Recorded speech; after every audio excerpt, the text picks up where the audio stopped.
વિશેષ મહંતોએ આપણને સમજાવ્યું, પણ એક ટૂંકી વાત કરવાનો છે. લાંબુ તો થઈ જાય, પણ હવે માફ કરજો, 2 મિનિટ લાગે.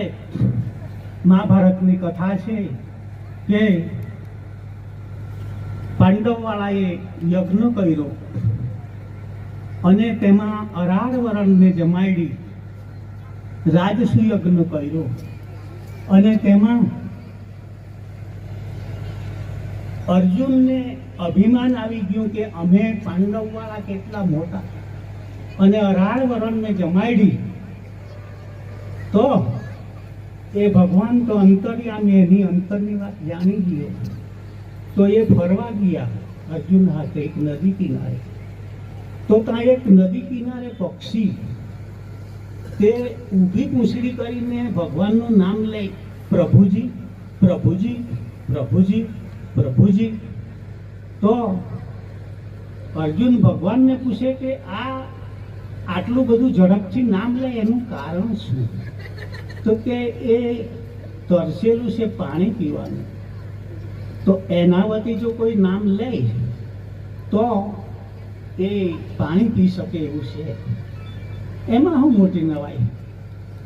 અર્જુન કઈ મેં લેમ.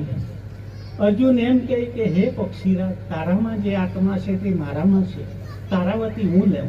અર્જુન કહે પ્રભુજી પ્રભુજી. એટલે પક્ષી ચૂપ થઈ ગયું અને પાણી પીવા લાગ્યું. હવે કેટલાનું એક રહેલું ભગવાન જાણે. હવે આપણે ઉનાળાને તાપમાં ફ્રીજનું પાણી જો ઠંડુ પીએ, ઘણા તરહેલાને પેટમાં ફરી વળે, તેવું પેટમાં ફરી વળ્યું. એટલે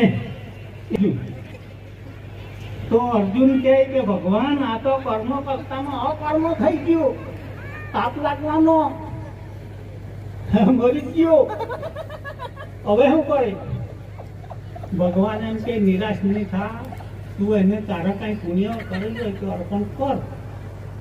તો એ અર્જુન કહે કે હે પક્ષીરાજ, અમે રાજસુયજ્ઞ કર્યા ને તેમાંથી 50 યજ્ઞનું ફળ તને મેં આપું, પણ તું જીવતું હા, જરા નહીં બોલે.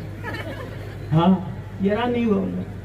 અર્જુન કહે કે બધું 99 યજ્ઞ કરવા છે તેનું ફળ આપું, પણ તું બેઠું થા મેં. એટલે ભગવાન અંતર્યામી વાત જાણી. એક કાકો ને કાકી આવ્યા કરે, વડીલ.